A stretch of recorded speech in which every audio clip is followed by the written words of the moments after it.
అగ్ని ప్రమాద ఘటనా స్థలానికి చేరుకున్న వైఎస్ఆర్సీపీ నేతలు సహాయక చర్యల్లో పాల్గొన్నారు. ఈ ఘటన చాలా దిగ్భ్రాంతిని కలిగించిందన్నారు. మృతుల కుటుంబాలకు ఎక్స్గ్రేషియా 15 లక్షలు సరిపోదని ఇంకా పెంచి ఇవ్వాలన్నారు. అలాగే క్షతగాత్రులకు మెరుగైన వైద్యం ఆర్థికంగానూ ఆదుకోవాలని కోరారు. ఇలాంటి ఘటనలు జరగకుండా ప్రభుత్వం చర్యలు తీసుకోవాలన్నారు. మరింత సమాచారం మా ప్రతినిధి నరేష్ అందిస్తారు. అనకాపల్లి జిల్లాలో జరిగిన దారుణమైన ఘటనకు సంబంధించి సంఘటనా స్థలంలో పూర్తిగా కూడా సిచ్యువేషన్ ఏదైనా ఉందో విధంగా దీనికి సంబంధించిన అనుమతులపై కూడా పూర్తిగా వైఎస్ఆర్సీపీ నాయకులు ఆరా తీస్తున్న పరిస్థితి కనిపిస్తుంది. అయితే పూర్తిగా ఈ ఇంత పెద్ద భారీ పేలుడు ఘటనలో ఇప్పటివరకు 8 మంది మృత్యువాతలు పడ్డారు. ప్రస్తుతంతో వైఎస్ఆర్సీపీ నాయకులు ఉన్నారు. అయితే సార్ ఏంటి ఎంతవరకు గమనించారు? విధంగా మృత్యువాత పడ్డ సంఖ్య పెరుగుతూ వస్తుంది. అయితే పూర్తిగా ఈ పేలుడు ఘటనకు సంబంధించి ఏమని చెప్తున్నారు అధికారులు? ఇది చాలా దారుణం అండి. ఈరోజు కోటవరట్ల మండలం పాకిరాపేట నియోజకవర్గం కైలాసపట్నం గ్రామంలో ఇలాగా సుమారు 16 మంది ఈ సంఘటనలో బాధితులై 8 మంది చనిపోవడం, స్పాట్ డెడ్ చనిపోవడం చాలా ఘోరం. వాళ్ళు పొట్టకూటు కోసం వచ్చినటువంటి వాళ్ళు, అందులో ఈ గ్రామానికి సంబంధించినటువంటి 5, ఈ పరిసర గ్రామాల నుంచి వచ్చినటువంటి వాళ్ళు ఒక 3 చనిపోయినటువంటి పరిస్థితి. వాళ్ళ తాలూకు కుటుంబాల పరిస్థితి చూస్తే చాలా హీనమైనటువంటి దుర్భరమైనటువంటి జీవితాన్ని అనుభవిస్తున్నట్లు లెక్క.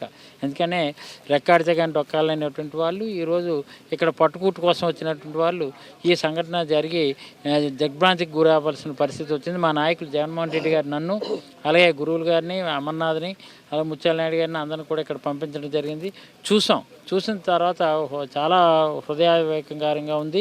ఇప్పుడు కొంతమంది క్షతగాతులు 8 మంది కేజీహెచ్లో పుట్టవాటిని తరలించారు. అందులో ఎంతమంది బ్రతుకుతారో తెలియలేనటువంటి పరిస్థితి ఉంది. అయితే ప్రభుత్వం స్పందించిన తీరు కానీ, స్థానిక శాసనసభ్యులు హోంమంత్రిగా ఉన్నటువంటి ఆవిడేమో 15 లక్షలు ఇస్తాము, క్షతగాతులకి మేము ప్రభుత్వం వైద్యం అందిస్తే తప్ప ఏమి ఇవ్వమని అనడం అనేది చాలా నేరం, చాలా ఘోరం.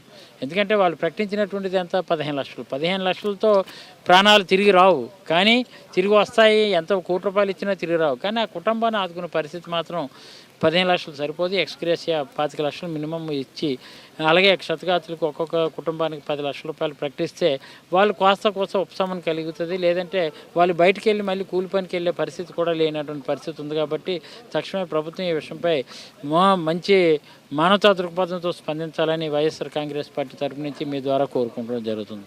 ఇలాంటి ఏవైతే ప్రమాదాలు చోటు చేసుకుంటున్నాయో అలాంటి పట్ల ఎటువంటి జాగ్రత్తలు పాటించాల్సి ఉంటుంది? ఎందుకంటే చాలా వరకు మృత్యువాత పడిన వారి సంఖ్య ఈ విధంగానే పెరుగుతూ వస్తుంది ఎప్పటికప్పుడు.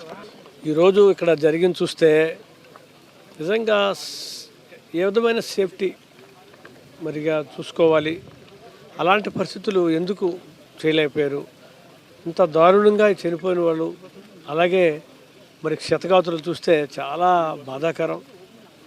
మరి మాకైతే ఇలాంటి సంఘటన మరి నేనైతే ఈ నియోజకవర్గంలో నేను పోటీ చూడడం ఇదే మొట్టమొదటిగా నేను భావిస్తున్నాను. కానీ ఇలాంటివి జరగకుండా ప్రభుత్వాలు చూడాలి. ఈరోజు మరి 15 లక్షలు ప్రభుత్వం ప్రకటించిందనడం చనిపోయిన వారి కోసం అది చాలా తక్కువ. ఎందుకంటే వాళ్ళ జీవితాలు, పేద కుటుంబాలు వాళ్ళ పిల్లలతో బ్రతకాలంటే అది ఎక్కువగా ఇవ్వాల్సిన అవసరం ఉంది. మృత్యువాత పడిన వారు ఎవరైతే ఉన్నారో వారికి ప్రకటించిన ఎక్స్గ్రేషియాను ఆంధ్రప్రదేశ్ ప్రభుత్వం పెంచాలని 15 లక్షల రూపాయలు ఎక్స్గ్రేషియా పెంచింది. కానీ అది ఇందువరకు కూడా వారికి సరిపోదు. వారి జీవనం కొనసాగించాలంటే, వారి కుటుంబ సభ్యులు ఆదుకోవాలంటే ఖచ్చితంగా ప్రభుత్వం మరింత పెంచాల్సి ఉంటుంది. వైఎస్ఆర్సీపీ పార్టీ కూడా డిమాండ్ చేస్తున్న సిచ్యువేషన్ అయితే కనిపిస్తుంది. వీడియో స్టప్పల్ రాస్తూ మరి సాక్షి టీవీ విశాఖపట్నం నుంచి.